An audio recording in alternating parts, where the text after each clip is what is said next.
Assalamualaikum warahmatullahi wabarakatuh.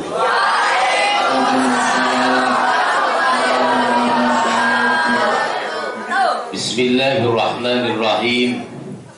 Alhamdulillahilladzi an'ama 'alaina bi ni'matil iman wal islam wa awjaba 'alaina bis salati was siyam wa amarna bil ittihadi wasilatil arham wassalatu wassalamu ala sayyidina Muhammadin khairil anam wa ala alihi wa ashabihil kiram amma ba'd. Ashabal fudhala wal kurama, para alim, para kiai, wabil khusus Bapak Kepala Sekolah SMK Arya Singosari, Bapak Imam Musli SHI ingkang kawula hormati, ingkang kawula hormati segenap jajaran Bapak dan Ibu guru, dan tidak ketinggalan pula anak-anakku sekalian yang saya cintai. Pertama dan yang paling utama, mari kita panjatkan puja-puji syukur kehadirat Ilahi Rabbi yang senantiasa melimpahkan rahmat serta nikmat pada kita sekalian. Alhamdulillah, pada kesempatan pagi ini kita dipertemukan kembali oleh Allah dalam keadaan sehat walafiat. Mudah-mudahan dengan keikhlasan dan ketulusan dan ketaziman kita kepada junjungan kita Nabi Muhammad, mudah-mudahan kelak mendapatkan amal baik dan dicatat sebagai nilai leluhur, nilai-nilai yang utama, menjadikan wasilah kita untuk masuk surganya Allah. Amin. Ya. Kedua kalinya salam bahagia Allah agar tetap terlimpahkan kepangkuan baginda Nabi Agung Muhammad sallallahu alaihi wasallam, satu-satunya Nabi yang mampu memberikan syafaat. Mudah-mudahan kita semua termasuk umat Nabi yang kelak di yaumul qiyamah mendapatkan syafaatnya. Amin ya rabbal alamin. Anak-anakku sekalian, hadani Allah wa iyyakum. Pada kesempatan ini kita bersyukur sekali yang hadir duduk bersimpu bersama dalam satu majlis untuk ta'zim kepada Nabi kita, untuk memuliakan kepada Nabi kita. Dengan ini mestinya kita tercatat sebagai hamba-hamba Allah yang punya nilai manifestasi takwa kepada Allah Subhanahu wa ta'ala. Kenapa? Di dalam satu ayat Allah menyampaikan dalam firman-Nya, Bismillahirrahmanirrahim.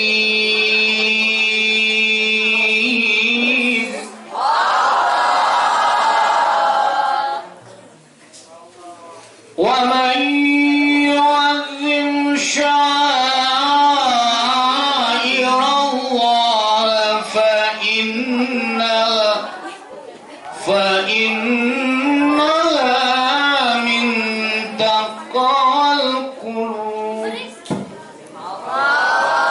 Wa man yu'azzim sya'airallah.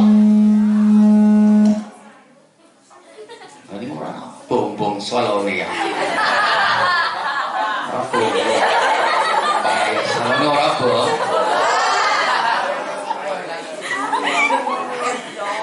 Wa may yu'azzim sya'airallah fa innaha min taqwal qulub. Kalau kita mengagungkan tanda-tanda kebesaran Allah, di antaranya adalah Maulud Nabi. Lahirnya Nabi kita, Nabi yang tercinta dan terkasih, Nabi Muhammad kita peringati pada pagi ini adalah merupakan satu bentuk nyata kecintaan kita kepada Nabi, dan kita termasuk hamba-hamba Allah yang punya nilai takwa dalam hatinya, termasuk sundanya. Ada nilai ketakwaan dalam jiwa kita sehingga kita mampu mengeksenkan rasa penghormatan dan kemuliaan kepada Nabi melalui dengan peringatan Maulud Nabi. Anak-anak sekalian, kalau kita pikir dan kita renungkan, coba hari ini yang tidak memperingati Maulud Nabi, ini menggambarkan dia tidak mau mendapatkan syafaatnya Nabi, betul? Kenapa saya katakan dia tidak mau mendapatkan syafaatnya Nabi? Maka dia lari. Kenapa? Mestinya ketika ada peringatan-peringatan Maulid Nabi dalam majelisnya, maka mestinya dia harus berlomba-lomba untuk lebih awal, lebih ke depan, lebih untuk selalu mengkhidmati dalam peringatan itu. Tapi kenyataannya, perjalanan saya berangkat dari Baros menuju SMK ini, banyak teman-teman Anda yang masih motor-motoran ke sana ke sini. Saya melihat ada yang namanya jangki, ada yang mana hisab dengan pakai motor ke sana. Tidak tahu mau kemana dia. Ini satu gambaran, dia lari dari syafa'atul uzma. Kalau kita renungkan bicara tentang Maulid Nabi yang pada kesempatan ini diperingati oleh organisasi OSIS, tentunya mari kita renungkan bicara ketika umat manusia. Yang di belakang,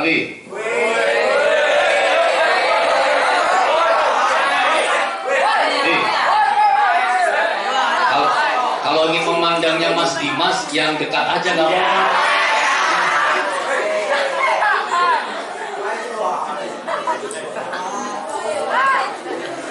Ayo, coba kita renungkan hari ini kembali.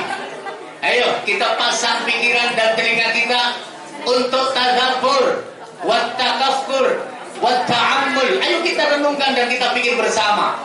Ketika umat manusia ditinggalkan oleh Nabiullah Isa alaihi salam, terjadi yang namanya zamanul fatrah, zaman yang dimana tidak ada kepemimpinan, tidak ada nabi pada masa itu.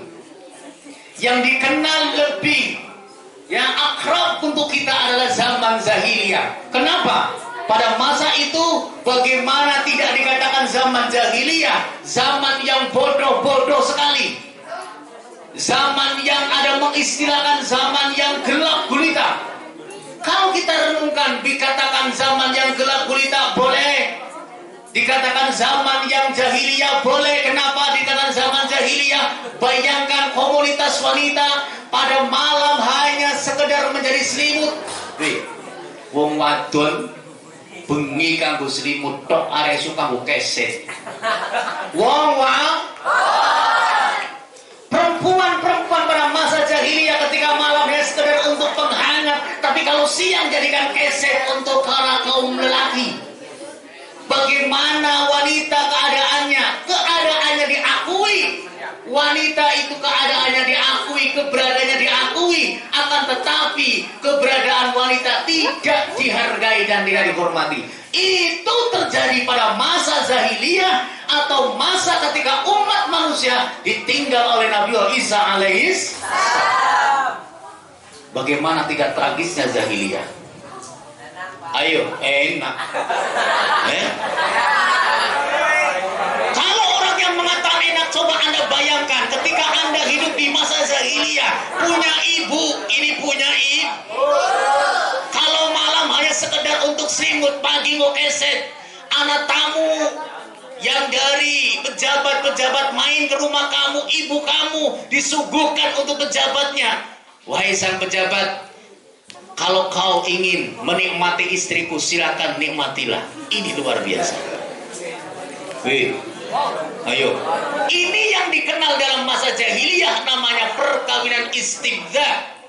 Perkawinan yang dimana wanita itu disajikan, dipaksa untuk melayani tamu yang agung.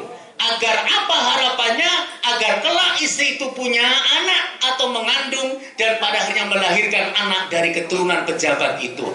Dan ini dikatakan perkawinan istibdha pada zaman jahiliyah. Sengsara mboten? Ora karuan nemen wong wadon, ya ora? Ora mung cukup kaya wedok wong wadon kanggo keset-kesetan beli. Tapi lebih tragisnya perempuan dipaksa untuk melayani lelaki lebih dari 10 pemuda. Dimas nomor 1 mesti. Dimas Andi wis ahan banter mesti. Ya. Coba bayangkan, wong wadon dipaksa kok nglayani, umpamanya zaman biyen anak-anaknya pemuda Sukron, umpamanya ini. Ada lagi pemuda namanya Irham, umpamanya ada lagi pemuda namanya Misbah, banter-banteran. Ini umpama ini.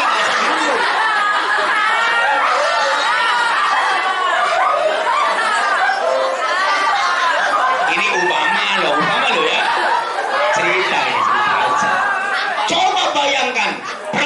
dipaksa suruh melayani lebih dari 10 pemuda. Ketika perempuan itu hamil dan nanti perempuan melahirkan dan perempuan itu boleh menunjuk salah satu dari lelaki yang menyetubuhinya, dan itu dinamakan perkawinan mukhaffaf dalam masa jahiliyah. Jadi bapane bocah sing lahir kuwi sing nentukna ibune. Angger moni di antara sing paling gagah ternyata Pak Sukron. Kon bapane Sukron kayak.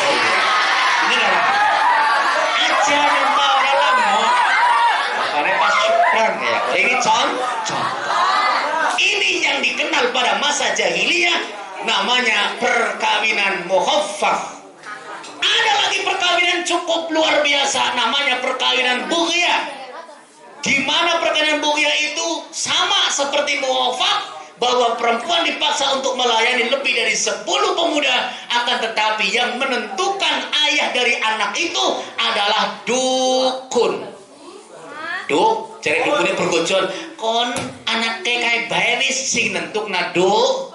Inilah yang dikenal dengan perkawinan bughiyah di dalam masa zaman jahiliyah. Tidak cukup itu. Di mana masa jahiliyah orang menyembah kepada berhala, kepada patung-patung yang lebih didewakan, yang lebih diunggulkan di kanan, namanya adalah dewa atau patung Al-Uzzah. Luar biasa. Bahkan seketika itu sebelum Umar bin Khattab masuk Islam, ini kan ada zaman jahiliyah sebelum Nabi Muhammad lahir. Coba Anda pikirkan, Umar bin Khattab buat patung dari sebuah makanan, dia sembah. Ketika Umar bin Khattab lapar, Tuhan dimakan itu. Lum patung digawe nganggo panganan barang wis ngelih patungnya dijukut dipang. Berarti Umar bin Khattab sakti tidak? Tuhan aja dia makan, betul? Ini sebelum Umar masuk. Makanya ketika Umar duduk dan mendapatkan sebuah artinya hidayah dari Allah, dia cukup tertawa. Loh, kok Tuhan saya makan dan sebagainya. Inilah yang dikenal dengan zaman bodoh ning bodoh. Betul tidak? Duwe anak wadon ya ora gelem diopeni sing temenanan. Duwe anak wadon dianggap sebagai nopo? Ini kayak dianggap sebagai aib. Makanya ketika Umar bin Khattab punya anak perempuan, dia kubur hidup. Bayangkan coba anak wanita yang cantik dengan paras yang luar biasa lucunya, dengan panggilan abi, ayah, papa. Coba Anda pikirkan, sedang senyum-senyumnya, narik-nariknya, sedang enak-enaknya didengar panggilannya, sedang lucu-lucunya. Karena pada masa jahiliyah menjadikan dogma pada masa itu bahwa perempuan kalau lahir dari rahim seorang perempuan, anak perempuan, maka itu menjadi aib bagi lelaki. Makanya saat itu Umar bin Khattab, ya Allah Gusti, wong wadon anak sing lucu ayu nemen dikubur urip-urip, dikubur ya Allah. Coba Anda bayangkan ketika itu Umar menggali tanah sampai 1 detik, lalu anak dimasukkan dengan jeritan ayah dan menangis tapi tidak dihiraukan. Ketika itulah Umar bin Khattab masuk Islam. Saat itu menangis ketika melihat peristiwa yang dia lakukan, berderai air mata. Ini zaman jahiliyah. Padahal kalau kita jujur, semua kaum lelaki lahir dari kaum ya ora. Dan metu sing di sing wong wa. Ya ora din, atur metu sing kebo ya ora. Ora. Makanya ayo sing kalau kita pikirkan dan kita renungkan, coba peteng nemen ora peteng. Ayo, zaman jahiliyah peteng apa ora peteng? Berarti menggambarkan peteng kapan wong peteng ini bisa terjadi? Wong jeblogan gara-gara wong bisa kejeblos gara-gara Wong bisa tukaran gara-gara contoh. Kita tidak usah berpikir-pikir yang panjang, udah. Nanti malam kita contohkan. Anda sedang enjoy-enjoynya ini main. Anda sedang enjoy-enjoynya umpamanya berbicara dengan teman, sedang melihat sinetron dengan nikmatnya. Sewaktu itu lampu padam, bus, mati. Kira-kira kon bunga alhamdulillah atau jengkel? Jengkel apa bunga? Mana nekon sing lagi goreng tempe mesti cangkeme krowang. Krowangan ngundang di absen sakeluarga. Bapane cari bapane orang jawab ora i. Di bapane diundang ora bakal teka, diundang maning warkona. Ora teka, diundang maning sih. Ya kabeh di absen ora teka-teka. Kala-kala yang manene jengkel apa ora? Barang jengkel akhire priben. Ayo ngamuk. Barang ngamuk mutung itu tukaran karo wong lanang gara-gara ya apa? Lampune si bisa tukaran barang listriknya nyala biar ora. Wong wadone maido wong lanang. Wong rika dadi wong lanang ora mikir. Lah ora mikir pimen sih, Bu? Lah wong ngadone goreng tempe ya genah. Diundang-undang marep telinga njaluk jenah lilin kan sulit genah. Kak, ya Allah Gusti sampai tampene geseng. Akhirnya kamu mana ora ka bapak mana kayak dipangan sangan sekalian. Jengkel ora jeng. Dasare apa? Dasare karena wong kejeblokan kayak karena bapaknya jukut lilin, manene jukut lilin ora weruh akhirnya jeblok dasar ngenjuk gara-gara berarti peteng kepenak apa ora?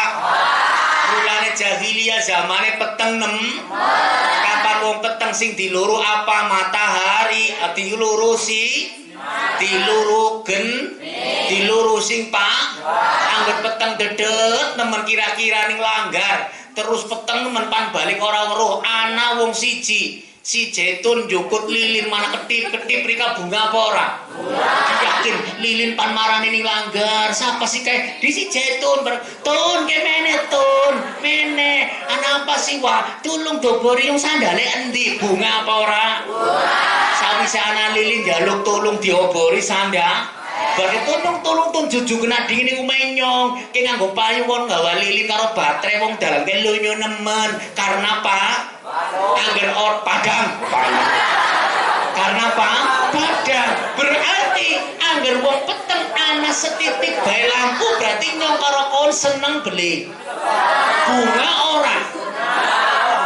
Luwi zaman sing samono petenge sing samono ya ora karuane ya Allah Gusti Nabi Muhammad lahir ning alam sinare kuwe nerangi jagat raya kayung ora bunga sing endi kon ora bunga sing endi delek ayo wis nyong tak cerita maning dingin sing kepenak tak gawe analogi ben kon paham terus atau cukup wis ya saya anak kelas meeting terus ya wis sing bayangkan zaman jahiliyah kita kembalikan pada zaman penjajahan wis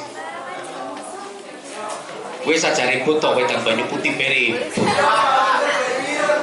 kayak mau tau ini banyu putih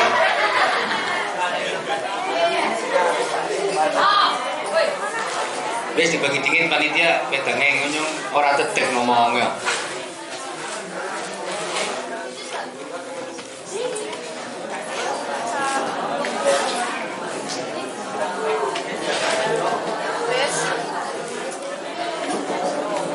wes banyune wis berangkat apa ya suwen banyu putih wes suwen dah. Coba kita pikirkan pada masa Indonesia dalam kondisi penjajahan. Kayak apa kita urip dijajah? Seneng apa duga? Kan gawe anak, bapak tuane nyong karo kawan angel uripe ora melayu karena dalam kondisi dijajah. Tapi Tapi ketika dengan sekian lama dijajah oleh Belanda selama 350 tahun, Indonesia dijajah oleh Belanda, pada akhirnya Indonesia merdeka. Kemerdekaan gue nyokoro kon bunga apa seneng? Sebabnya biasanya ditekan karo penjajah, wong wadon zaman jahiliyah ditekan karo wong lanang laka harga dirine. Angger dibebaskan, dimerdekakan, harkat wanita kita muliakan, sing dadi wong wadon niku seneng apa belum? Lah kuwi samono uga wis Indonesia merdeka nyong karo kowen angger upacara 17 Agustus yang kita peringati barangkali ketika hari Senin. Wis coba Anda pikirkan, komandan upacara menyerukan barisannya kepada Sang Merah Putih umpamanya, hormat gerak. Kira-kira ada siswa atau siswi SMK Arya Singosari ketika ya menghormati Sang Merah Putih itu dengan main-main. Ada yang sambil duduk hormat gerak, anak sambil jiplong umpamanya. Kira-kira guru jengkel apa dugan? Jengkel apa dugan? Umpamanya aulia hormat gerak, lo hormat gerak kok goyang inul malah. Kira-kira gurunya seneng apa dugan? Jengkel apa ora? Jengkel orang anu. Nah itu sama. Kita ketika memperingati Maulid Nabi, kok kenyataan kadang kita memperingati dengan santai, rileks. Mahalul qiyam, ana sing jiplong, ana sing dodok, ana sing apa kira jengkel ora? Wong Merah Putih be kudu sing temenanan, Kanjeng Nabi lahir kok hormatine gampangan nem. Kudu sing semak, sing temen. Inilah persoalanipun anak-anakku sekalian. Artinya bahwa Maulid Nabi harus ada dalam roh, dalam kehidupan kita. Bahkan likulli sanatin, setiap tahun harus kita peringati dengan betul-betul ta'zim kepada Nabi kita Muhammad sallallahu alaihi. Sepakat? Sepakat tidak ini anak sekalian? Sepakat, kita hormati Nabi kita. Ayo, sebelum kita bicara tentang Maulid Nabi, bahwa lahirkan rasa seneng nyongkon kabeh, bunga nyongkon kabeh, Kanjeng Nabi lahir, Indonesia menjadi barokah. Bahkan bukan Indonesia kabeh, alam semesta menjadi berkah, menjadi rahmatan lil alamin. Allahumma amin. Mari kita bersama-sama untuk mewujudkan rasa cinta kita dengan kita memanjatkan sholawat kepada Nabi. Allahumma sholli ala Muhammad. Kita bareng-bareng bersolawatan dengan liriknya lagunya Wali. Ya mulai. Sholatullah salamullah ala Toha Rasulillah.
Kurang kompak.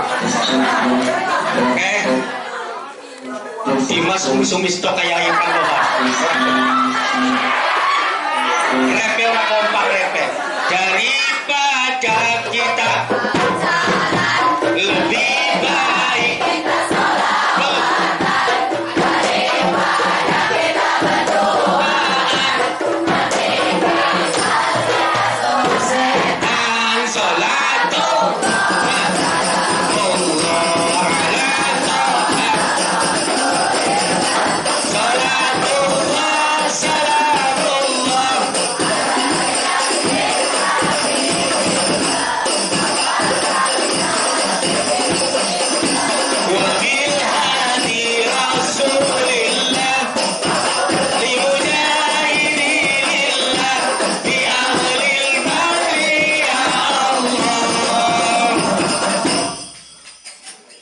sholli ala Muhammad. Kembali kepada Maulid Nabi. Ketika Nabi dilahirkan, hidup kita terasa nyaman. Hidup kita merasa bahagia. Karena apa? Nabi sudah dinyatakan di dalam Al-Quran. Bahkan Nabi Muhammad adalah satu-satunya Nabi yang dipuji oleh Allah Subhanahu. Nabi yang lain tidak ada. Kalau orang sudah bilang henteu aya, henteu aya. Hanya Nabi Muhammad yang dipuji oleh Allah, sehingga ada satu bahasa puji, qadim alal khudus. Kalau kita mengkaji dalam surat Fatihah, kita bisa menerjemahkan mestinya dengan kalimat alhamdulillahi rabbil alamin. Kalau dalam makna pesantren, alhamdulillah kabehane puji kang patang perkara iku lillahi tetep kagungane Gusti Allah. Puji papat siji, puji qadim alal qadim dingino, puji qadim alal qadim, puji qadim alal, puji kudus alal, puji kudus alal kudus. Nah, puji qadim alal kudus ini Allah memuji makhluk. Allah memuji makhluk hanya kepada siapa? Nabi Muhammad. Kenapa? Bukti di dalam Al-Quran cukup jelas. Bismillahirrahmanirrahim. Belum kompak menjawab Allahnya. Belum kompak. Masih ada yang kurang enak jawabnya. Andi masih gak enak jawabnya. Yang di belakang ini, terutama kelas 2 ini, rumah Mirsi ini, aplong-aplong apa ya? Orang ya orang boy ini piye gitu. Si, ayo. Jawabnya yang enak sih. Yang enak nih sama Dimas itu loh. Pakainya kok apa tas terus iki Mas? Arep kreditan apa piye?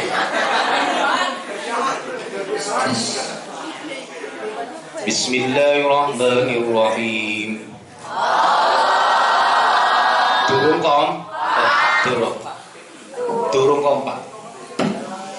Bismillahirrahmanirrahim.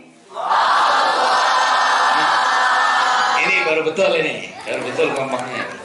Ini contoh aja. Jadi saya tanya kepada kaum lelaki, tidak usah saya tanyai. Maaf, saya tanya pada kaum perempuan. Kalau lagu pendek tadi jawabnya belum kompak. Kalau panjang saya tanya nih kepada adik perempuan, seneng yang panjang atau pendek nih? Jawab jujur, panjang atau pendek Bingnya? Seneng ya? Pendek? Masa? Kalau saya seneng yang panjang, umur pan, ekonomi berkah pan. Semuanya saya ingin yang panjang. Masa kamu ingin yang pendek kan? Ingin yang pendek? Saya doakan dah pendek aja kamu. Umurnya pendek. Ayo belum. Lah iya berarti pendek apa? Jawab. Krungu bejalanan. Wong wadon seneng sing panjang umur, panjang jodoh. Paham ya? Ente harus temen di gua nih. Ente harus orang beres ke kono. Wa innaka la'ala khuluqin 'azim. Wa innaka insuduni sira Muhammad.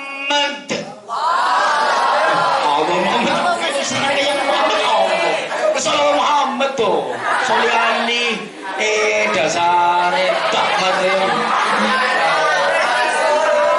Wa innaka la'ala khuluqin 'adzim wa innaka la'al-'adzim, bahwa engkau wahai Muhammad wong sing pentol-pentolan ing akhlak, sing pentol men. Budi pekerti. Kuwi Kanjeng Nabi dialem karo Gusti Allah. Bagaimana tidak kita mengalem wong Gusti Allah ngalem nyong dadi makhluk. Tur dadi umatnya Kanjeng Nabi, kok orang ngalem yang bodohnya umat. Loh, Kanjeng Nabi luar biasa. Sudah jelas dinyatakan di dalam Al-Quran, laqad kana lakum fi rasulillahi Coba kita bersama ayat itu kita tanamkan dalam hati kita. Bareng-bareng kita baca bismillah dengan sekompak-kompaknya ya. Kita pakai nada dasar aja lah, nggak usah terlalu tinggi. Bismillahirrahmanirrahim. Ayo ikuti. Ikuti. Coba ikuti ayo. Bismillahirrahmanirrahim.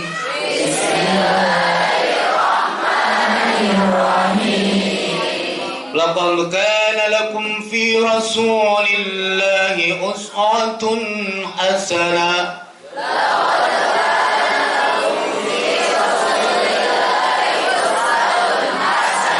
Kayak orang paling pojok ketara kayak musuh-musuh. Ya, kayak ikan sepat miso-mise. Harimau kayak ikan lohang, kayak ikan sepat. Ulangi maning Glen, sini pojok khusus dirongona. Laqad kana lakum fi rasulillahi uswatun hasanah.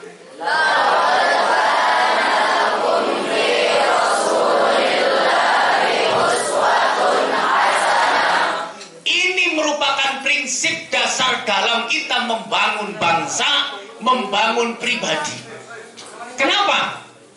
Sudah jelas bahwa di dalam jiwa Rasulullah, pribadi Rasulullah ada suri taubat.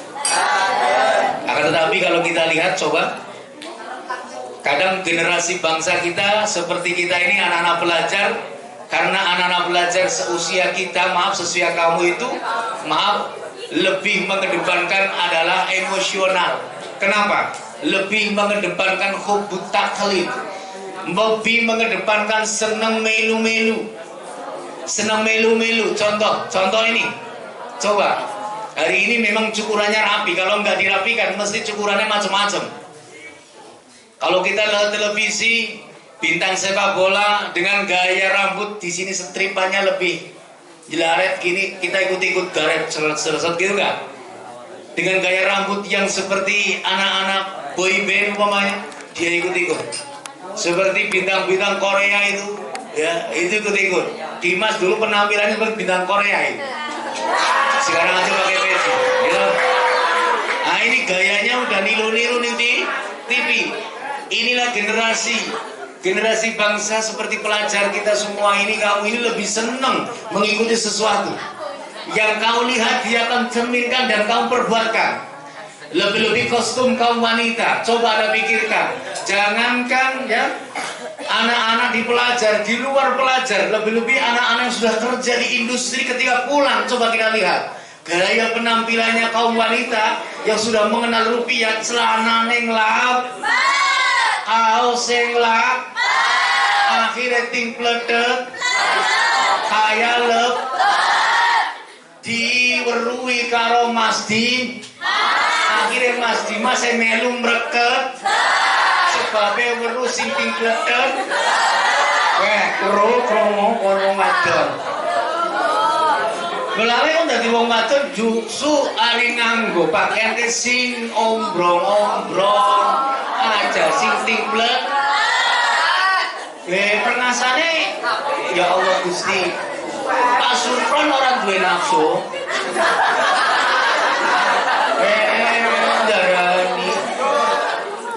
Jangan anggap Pak Supron itu punya nafsu. Makanya kamu semua kaum wanita nyuwun sewu pakaian sing ombrong-ombrongnya sing lumrah, aja ombrong-ombrong kayak odong. Sing lumrah. Sebabnya apa? Angger ombrong-ombrong kayak kedong-dong kayak lepot toh. Tapi sing lumrah denggoning wong wadon. Sebab yang namanya satrul aurat adalah kewajiban kita sebagai umat muslim atau muslimah. Wong wadon nganggo pakaian kudu satrul aurat. Tapi persoalan ini pun kadang kita melihat generasi bangsa bahkan pelajar mahasiswi Islam ini ternyata satrul aurat akan tetapi lekuk tubuh wanita itu lebih nampak dilihat oleh kaum lelaki. Kira-kira gimana Nal, kamu Nal? Nal, mana mahasiswi ini Nal ya? Masih cantik, semok, seksi montok. Busananya ini leting peledak. Ya, kalau anda gak percaya, anda main ke Bandung kemanapun, mesti kan mahasiswa sekarang nyuwun sewu. Pakaiannya panjang tapi lengan pakaiannya sing melekat. Angger jongkok yang ning kene cat. Apa cacat? Katon. Wis sing akeh temenan nyong orang ada leper, sumprit. Akeh wis sing kaya kue dudu moni nutupi aurat tapi malah justru membuka peluang-peluang nafsu bagi lelaki. Loh, temenan. Si mending karo wong wadon muda, tak kasih gelem marep. Jajal loh. Ketika wanita muda, melayu muda kon masa muda maning beli. Malah melayu monine wonge. Kadang nggak wong wadon nganggo pakaian tapi ting pletet-pletet malah wong lanang ngejar beli moni melayu ora. Kaya si sapa kowe ning kene aken menlah jalanan sing ngejar-ngejar. Ini bukti. Wong wadon anggar orang nganggo pakaian mesti wong lanang melayu. Jajal kok ora percaya balik udah terima maraki wong lanang gak melayu ora. Wong lanangnya melayu mending darani wonge. Tapi sabalike anggar wong wadon dipakaiani tapi meletet-meletet kira-kira priben? Ngintin-ngintin. Inilah persoalanipun yang namanya hukum taklid. Makanya kita sebagai umat Islam disampaikan oleh Rasulullah, terutama orang tua, adzibu auladakum bihubbin nabiyikum, agar kita cinta kepada nabinya. Ini satu kewajiban sebagai orang tua, seorang guru dan sebagainya. Ini wajib mendidik putra putrinya untuk cinta kepada nabi. Ayo kita wujudkan cinta kepada nabi. Nanti kita bersama-sama bersolawatan kembali. Karena cinta adalah merupakan paspor menuju kepada kebahagiaan. Dan karena cintalah kita mendapatkan ketenangan dunia dan akhirat. Amin ya robbal alamin. Yuk kita persilakan grup Hadrah Mafatihur Ridho dari SMK Arya Singosari.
muslimin hadani Allah wa iyyakum. Allahumma shalli ala Muhammad.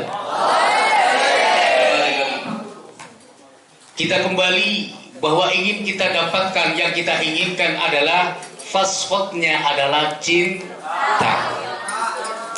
Makanya dengan bahasa cinta semuanya akan terasa indah dan terasa nyaman. Ibu Ika merasa nyaman dalam pelukan dari Pak Saruhi. Kenapa? Karena bahasa cinta. Betul. Bapak Ibu guru semuanya nyaman dengan kamu semua karena bahasa cinta. Kalau tidak cinta mesti kita jauh, tidak mau, bahkan lebih banyak kita bolos, lebih banyak kita lari dari kenyataan hidup. Karena apa? Tidak ada kata cinta. Betul nggak? Makanya hidup tanpa cinta bagaikan hidup tanpa cinta.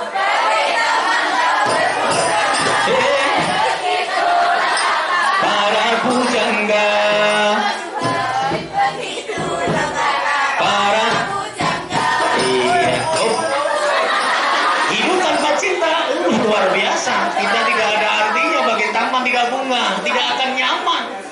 Sama ketika kita ingin mendapatkan yang kita inginkan, kebahagiaan dunia akhirat, kata cintalah yang harus kita tanamkan. Kenapa? Satu ketika Rasulullah didatangi oleh orang Arabi. Ja'a Arabiyun ilan Nabi. Ada orang Arabi yang datang kepada Nabi, lalu faqala, dia bicara kepada Nabi, ya Muhammad, mata sya'ah, katanya, wahai Muhammad Rasulullah, kapan hari kiamat ini datang?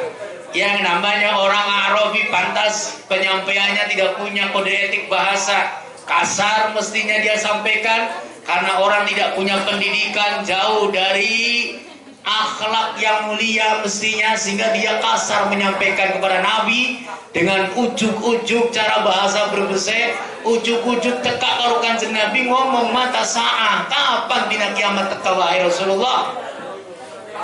Lalu Kanjeng Nabi balik tanya, faqala ma'adta laha, lalu apa yang kau siapkan wahai orang Arabi untuk menjumpai, untuk menemui hari kiamat? Coba kalau kita renung, yang tertawa, coba kita renung. Orang bertanya kapan hari kiamat datang, ini kan suatu bahasa yang sombong. Seakan-akan dirinya sudah hebat, sudah ahli ibadah, ahli kebaikan, ahli Quran, ahli semuanya. Dia menanyakan kapan hari kiamat datang nih Rasulullah. Ini kan orang sombong sekali. Maka Rasul balik tanya, wahai orang Arabi, apa yang kau siapkan untuk menemui, untuk menjumpai hari akhir, hari kiamat? Orang Arabi bilang, faqala, wahai Rasulullah, yang aku siapkan untuk menjumpai hari akhirat, hari kiamat, bukan karena aku ahli sholat, bukan karena aku ahli puasa, bukan karena ahli zakat atau ahli kebaikan-kebaikan. Tidak Rasulullah, yang kusiapkan adalah kecintaanku kepada Allah dan Rasul. Wong Arabi jawabnya hebat sekali. Lalu Rasul berkata, faqala al-mar'u ma'aman mahabbah. Lalu Nabi mengatakan, besok wong Arabi sing nyiapna demen karo Gusti Allah karo Rasule, wong besok pan ketemu bareng karo sing dicintai. Ya kue rupane Nabi Muhammad duduk bersama di surgane Gusti.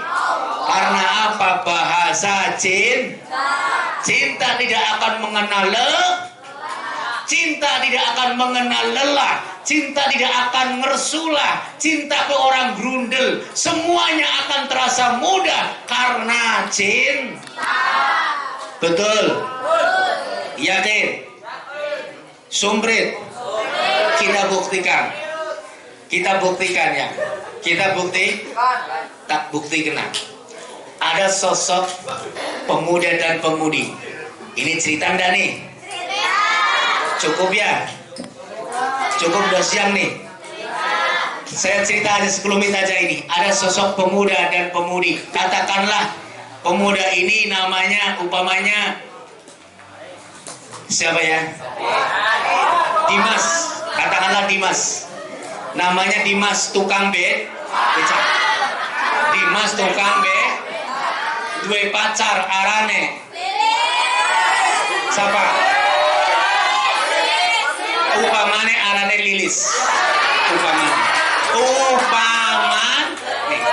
arane Lilis dagangnya dagang apa? Dagang cilok ning pasar. Kalau dagang cireng. Nah, Dimas wong Jati Barang, Lilis wong Sitanggal. Lah angger sing tanggal si Lilis dagangnya cilok karo cireng. Dimas tukang becak. Zaman gemien durung aspal. Sing Jati Barang ning Sitanggal gemien anane becak karo pir. Motor mobil benesis titik nemen kangelan dalane isine watu sak glondong. Lah Dimas rumangsa duwe demenan sing arane Lilis ananing Sitanggal. Makane dina Sabtu ngobengi malam pikirane Dimas sing arane bocah nom mestine malam minggu pengin ini kekuatan cinta. Esok tangi itu gagian nongkrong ning prapatan Jati Barang loro penung. Wih, demi cinta apapun rela dia persembahkan. Betul? Cin, barang esuk-esuk dilalai ngersane ngalah Gusti Kang Maha Kuasa. Anak penumpang warkona wong lamaran perek karo sitang. Akhirnya numpak undul ya beneran mendalane jeglak. Mangkat singkana jam 8 anjuk mene ning lamaran jam 11 kringete gembrojo barang wis anjuk ning lamaran dibayar Mas Dimas 20.000 gelotak barang jeng 20.000 keder ya Allah makanya wis perut karo omahe nok Lilis kayak kula keder lho nyongkan balik maning angger nyong balik maning teole ora karuan mau bengi meneh maning lah kita kumpung wis weru katon kae wuwunge lah nyong pandolan bela ngono akhire Dimas dolan ning kreket ya ora kreket glatak anjur ning omahe nok Lilise kebeneran wis balik ning pasar wong jam 11 wong ibaratnya pasar ning lamarannya pasar kecembreng ya angger awan setitik ya banyune ilang berarti awan setitik pada bubar akhirnya Lilis wis ning omah lagi goreng tempe ya ora senengane dhewe pecah tempe sia goreng tempe weruh krungu wong assalamualaikum suarane Aa Dimas. Coba bayangkan ini cinta loh ini cinta kekuatan dasar cinta. Aa Dimas ketuk pintu tok dia bilang salam assalamualaikum yang namanya Nok Lilis udah dengarnya udah luar biasa ya Allah Aa Dimas luar biasa Melayu ngencrek lagi goreng tempe ya Allah barang buka kreket assalamualaikum waalaikumsalam luar biasa akhirnya Dimas ini ya Mas Dimas duduk barang duduk ya Allah mambune gesengeng bagian ya Allah Gusti tinggal dina ya Allah tempene geseng tapi apakah seorang Nok Lilis marah? Bung gesenge tempe ora dadi masalah demi Aa Dimas mulane nikah kae saja kan raya laga tandingane